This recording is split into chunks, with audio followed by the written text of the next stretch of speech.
पंढरपूर नगरपालिका हद्दीमध्ये कराड नाक्यापासून 2 मिनिटांच्या अंतरावर श्रीमंत सुधाकर पंत परिचारक चौक नजीक सर्व सुविधांनी युक्त राहण्यासाठी अतिउत्तम असे सुंदर प्लॉट शुभम कॅपिटल प्रस्तुत सागर डेव्हलपर्सच्या माध्यमातून आम्ही घेऊन आलो आहोत शिवम नगर फेज 1 1.5 गुंठ्याच्या पुढे प्लॉट उपलब्ध संपूर्ण प्लॉटिंगला तारेचे कंपाऊंड प्रशस्त 30 फूट रुंदीचे रस्ते स्ट्रीट लाईटची सोय प्लांटेशन बाकडे प्लॉट डिमार्केशन। चला तर मग त्वरित बुक करा आपल्या हक्काचा प्लॉट। संपर्क कराड रोड पंतनगर शेजारी पंढरपूर। Mobile number 9763 037 257 8788 1517 39 84 82 91 99 99।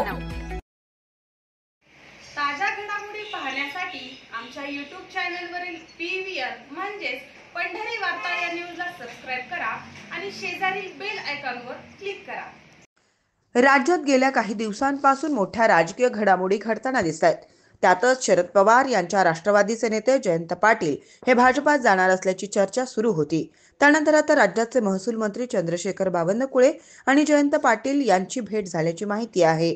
व्यक्तिगत कामासाठी ही भेट झाल्याचं बावनकुळे यांनी सांगितलंय। इतकंच नाही तर भेटीनंतर आपण स्वतः त्यांना निवासस्थानाबाहेर सोडलं असंही बावनकुळे यांनी सांगितलंय।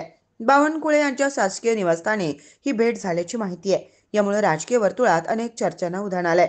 जयंत पाटील हे भाजपात प्रवेश करणार असल्याची चर्चा गेल्या काही दिवसांपासून आहे। त्यातच आज त्यांनी भाजप प्रदेशाध्यक्ष चंद्रशेखर बावनकुळे यांची भेट घेतली। चंद्रशेखर बावनकुळे यांच्या शासकीय निवासस्थानी ही भेट झाली आहे। मात्र ही भेट राजकीय नसल्याचं बावनकुळे यांनी सांगितलंय। या भेटीनं राजकीय वर्तुळात खळबळ उडाली असताना स्वतः जयंत पाटील यांनी यावर स्पष्टीकरण दिलंय। मी सांगली येथील महसूल प्रश्नाबाबत बावनकुळे यांची भेट घेतली आहे। माझ्यात आणि बावनकुळे यांच्यात 25 मिनिटं चर्चा झाली आहे, पण ही भेट राजकीय नव्हती। भेटीदरम्यान राजकीय चर्चा झाली नसल्याचंही जयंत पाटील यांनी स्पष्ट केलंय। भेटीदरम्यान राधाकृष्ण विखे पाटील आणि शिष्टमंडळातील नागरिकही उपस्थित होते। यावेळी बावनकुळे यांना 14 निवेदनं दिली असंही त्यांनी सांगितलंय।